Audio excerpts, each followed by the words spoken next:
Yemen के Houthi विद्रोहियों को शायद अमेरिका और इसराइल कमजोर समझ रहे थे, लेकिन वे उनकी समझ से भी ऊपर निकल गए।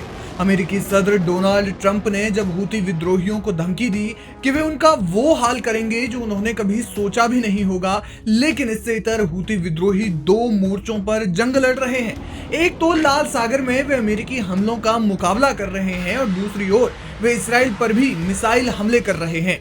यमन के हूती समूह ने रविवार को एक बयान जारी कर कहा कि उन्होंने इसराइल के बेन गुरियन हवाई अड्डे और लाल सागर में अमेरिका के एक विमान वाहक युद्धपोत समेत कई अमेरिकी नौसैनिक जहाजों के खिलाफ सैन्य अभियान चलाया है, उन्हें निशाना बनाया है।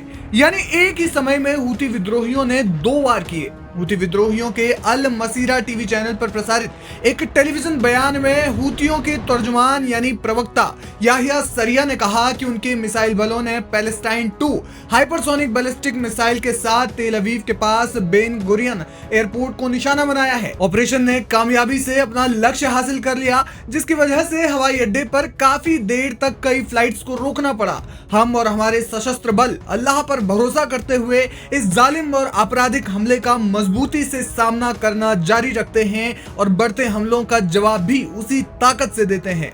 हम मजलूम फिलिस्तीनी लोगों की हिमायत यानी समर्थन करते हैं और इस्राएली हमलों को नाकाम करने के लिए तब तक पुरअज़्म यानी प्रतिबद्ध हैं जब तक हमले खत्म नहीं हो जाते और गजा पट्टी से इस्राएली घेराबंदी हटा नहीं ली जाती।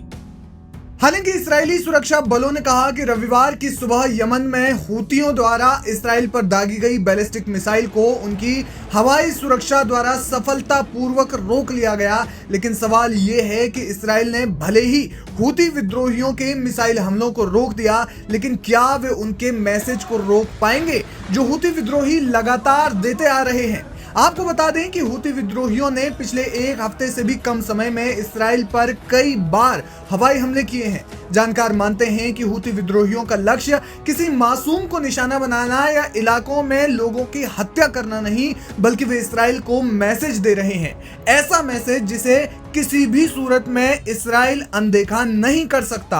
अब एक और जहां हूती विद्रोही लाल सागर में अमेरिकी फौज के खतरनाक हमलों का मुकाबला कर रहे हैं, वहीं दूसरी ओर उनकी एक यूनिट इस्राएल पर कभी बैलिस्टिक तो कभी हाइपरसोनिक मिसाइलें दाग रही हैं।